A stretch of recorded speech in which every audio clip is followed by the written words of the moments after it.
Shalom. Shalom and welcome. This is Man's Final Steps, a continuing series to those who would be of the 144,000 and multitude mentioned in Revelation 7th and 14th chapter. Today is December 22nd, 2013. My name is Symmanayah. This is the 42nd installment of this series.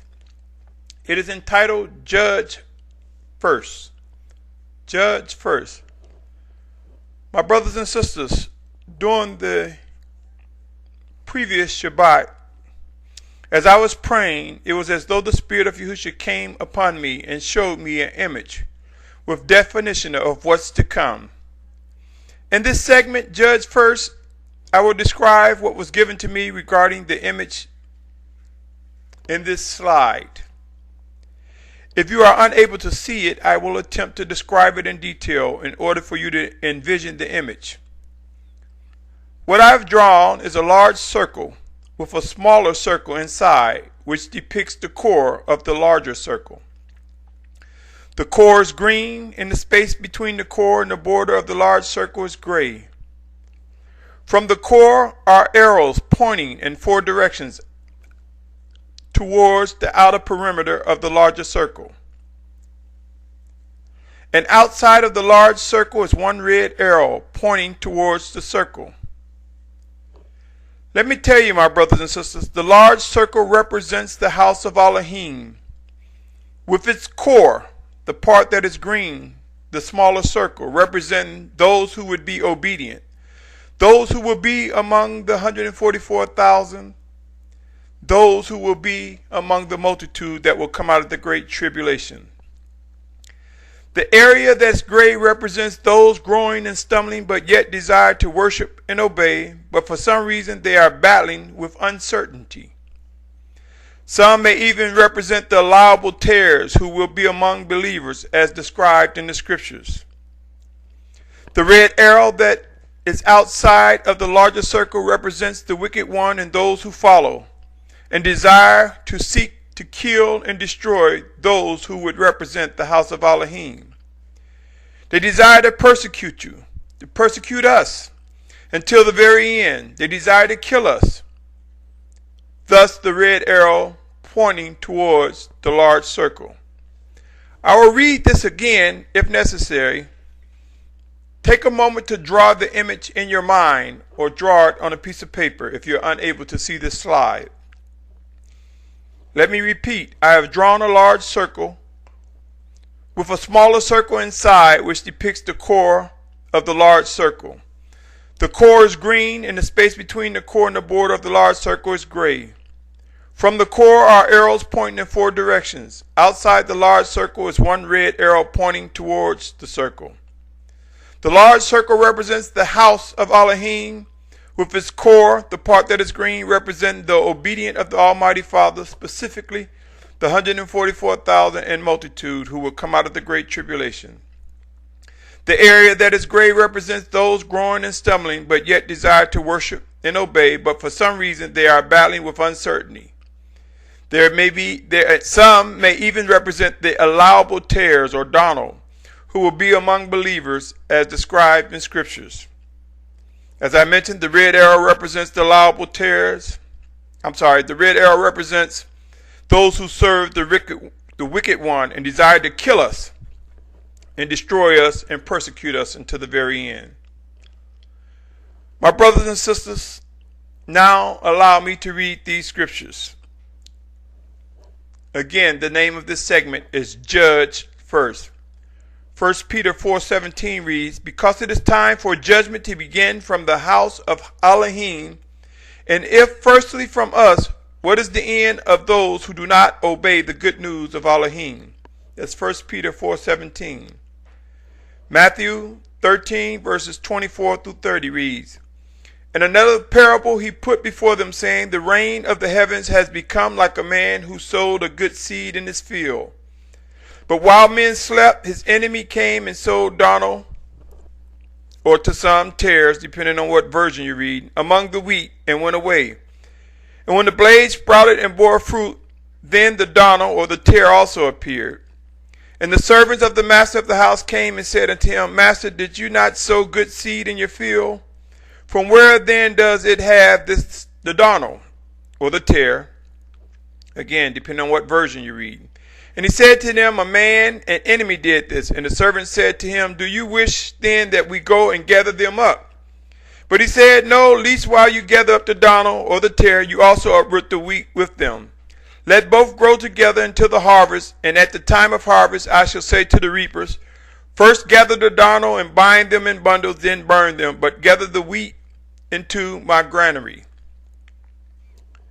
My brothers and sisters, there will be those among us who appear to be exactly like us. They will walk in an appearance of unity with us. With the exception, inwardly they have no intentions of worshiping and obeying the Most High Father, nor accepting Yahushua as Mashiach or Messiah. These are the tares, or the darnel, mentioned in parables spoken in Matthew 13:24-30. There are those who would think we are to allow an obvious mixed bag of belief among us. This is not so. This thinking is erroneous and wicked in nature. Only those who outwardly mimic, copy with precision our actions skillfully, such that it is relatively difficult to determine their position. Not impossible, but difficult to discern their intent, will be among us. That would be the tares or the darnel, not just accepting any compromising spirit. Back to 1 Peter 4:17, many of us fail to realize that in judgment from the Almighty Father, Yahuah, two things are possible. One could be experiencing something directly resulting from the hand of the Almighty Father, and two, it could be whether the Almighty Father remove his hand of protection, mercy, and favor, resulting in one's demise. Nevertheless, those who represent the house of Elohim are judged first. From the obedient to the struggling among the ranks, we all will go through an assessment and refining process. The 144,000 in multitude, as mentioned in scriptures, will come to be. They will fulfill what's assigned and prophesied. Before I return to the image, keep in mind there are true believers who have not come to recognize what is whole, what is righteous regarding the Almighty Yahuah and Yahusha's name. So the largest perceived body of believers is currently those under the banner of a fabricated name commonly known and identified by those who have been freed as pagan labels. Among the ranks of these people are brothers and sisters who are overtaken by strongholds, who have not been freed, who have not come to know that these names are indeed pagan. Among these ranks, my brothers and sisters, in their heart they seek after truth. And in these last days, they will continue to pursue truth. Among the ranks of these have come people who have been deceived and used the man-made label Jew or Jewish, and now have moved to be considered Messianic Jew, representing their position to acknowledge the Messiah. Among this group that is described to be the largest on the planet, who uses pagan labels to represent the Almighty Father Yahuah and his sacrificed Son, Yahusha, a group whose name I dare not mention, but please, if you search the internet for the largest quote-unquote religious body, you will know what that pagan label is. A group that uses pagan labels in an effort to hide the true name. Among this group will come converts. Remember, there are those among us now who came into the truth who was once among these individuals. So will there be others during end times, during man's final steps.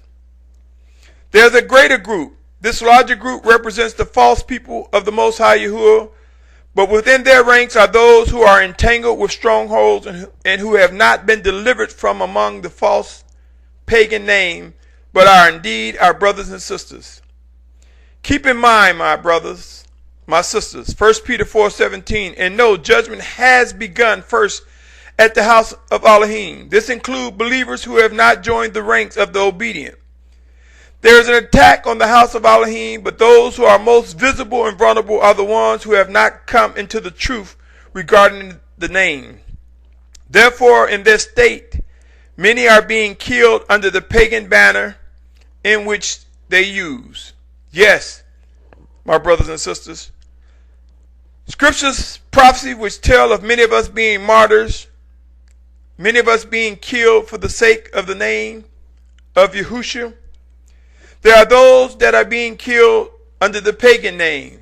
This does not fulfill the scripture, those who are killed holding up a pagan and false idol name. That is a precursor. The enemy have grabbed many things that are written in scriptures to mimic prophecy to deceive many. Be not deceived. Even though there are those who are being murdered, slaughtered, and under strong persecution under pagan names, this does not fulfill scripture if they are indeed being slaughtered under a pagan banner. It is merely smoke and mirrors from the enemy. I tell you, my brothers and sisters, the time will come when those who attack those that are being killed under the pagan banner come to realize who true Yahusha is. Those who truly lift up the Messiah by his true name, we will indeed witness those who will die and be killed as martyrs for lifting up the true name. So be not deceived, my brothers and sisters, by smoke and mirrors. Yes, it's a reality. There are those that are being slaughtered and killed under the pagan name. But this does not fulfill scripture.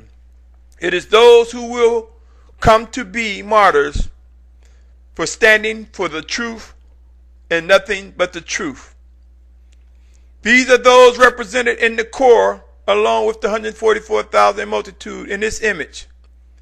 And as we grow, as our ranks swell, as the multitude begin to wake up, as we are refined, we will grow in ranks. Therefore, consider the core within the larger circle, growing larger. Thus, arrows point in all directions from the core, or should I say, towards the four corners of the earth. Now, picture the attack on believers from the outer circle that I said is symbolic of the red arrow pointing to the house of Elohim. At some point, an awakening, obedient group will reach the attackers. If you have the arrows moving from the core, from the four corners, towards the four corners of the earth, and you have a group of those who seek to persecute and kill the true followers of Yahusha, at some point, we will reach our attackers. The 144,000 in multitude will be moved to an appointed safe place. Prepare, my brothers and sisters. These things will come to be. Pray and watch. Judgment has begun at the house of Elohim, and we will witness brothers and sisters who will face death either as martyrs or in their disobedience. But this will not stop the emergence of the 144,000, nor the multitude who will be coming out of the great tribulation, who will participate in the fulfillment of what is written. These are man's final steps. Scriptures will be fulfilled. I pray the image of these circles is able to communicate that as we grow in ranks, we come closer to being identified amongst our persecutors and those who would see us dead. I pray each of us come to realize safety, martyrdom, or death by disobedience draws closer towards each of us, who will continue to receive breath in a heartbeat until such time as decided by the Almighty Father Yahuah. Again, 1 Peter 4:17 will come to be. We will recognize that judgment does indeed begin at the house of Elohim. It will become magnified, and we will witness that we are indeed judged first. It was as though the Mashiach, the Messiah, made things clear and compelled me to present this message. Pray and watch, my brothers and sisters. Establish a ready mind. For as the world see us as a small group, those who are truly walking in obedience, those who have come to know his true name, as we look at the statistics, the numbers, when it talks about, quote unquote, the largest religious body or largest body, it is under the pagan idol name, pagan labels. This will soon come to an end, my brothers and sisters. For as the Most High make visible his chosen, his anointed, the world will come to know something that has been hid from us for many years. Yes, my brothers and sisters, pray and watch. Be encouraged, because this plan belongs to the Most High Father, and it will come to be.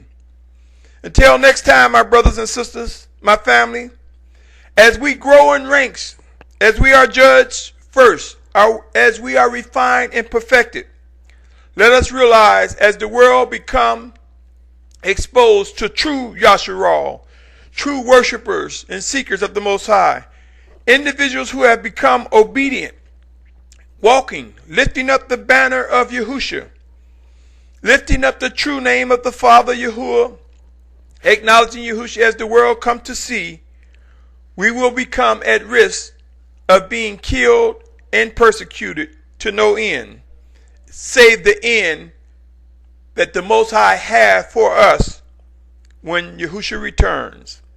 And that end is indeed a new beginning, for we will be transformed, for we will see him as he is. We will be transformed. Those who are physically still alive will be transformed, and those who are in the grave will be transformed. Those who seek to worship and obey and acknowledge, we will be brought together as one. That day, that hour comes soon. While no man know the day and the hour specifically, be mindful, we are instructed to be aware of the signs, the times, and the season. And I submit to you, my brothers and sisters, that time is drawing close. I pray each and every one of us are able to endure to the very end. Until next time, my brothers and sisters, stay tuned as this series continues, Man's Final Steps. Be alert, be prepared, and watch as famine, drought, pestilence, and disease rise, and in its wake come chaos, civil unrest, turmoil, increased crime. These things will come as a foreshadow of an emerging one world government, but they will also come as humbling events to those who seek to worship and obey. We will be gathered from the four corners, and we will be directed to a safe place. There will be leaders that will emerge, chosen by the Spirit of Yahusha to lead us intermittently as we move together and the ranks swell, and once we come together as a whole. There will be structure and an order of service. Yes, my brothers and sisters, we are being refined and perfected for such a time as I just mentioned. Until next time, my brothers and sisters, remember, there will be a rise of the 144,000 in multitude. Until next time, continue to be encouraged. Shalom, shalom, shalom.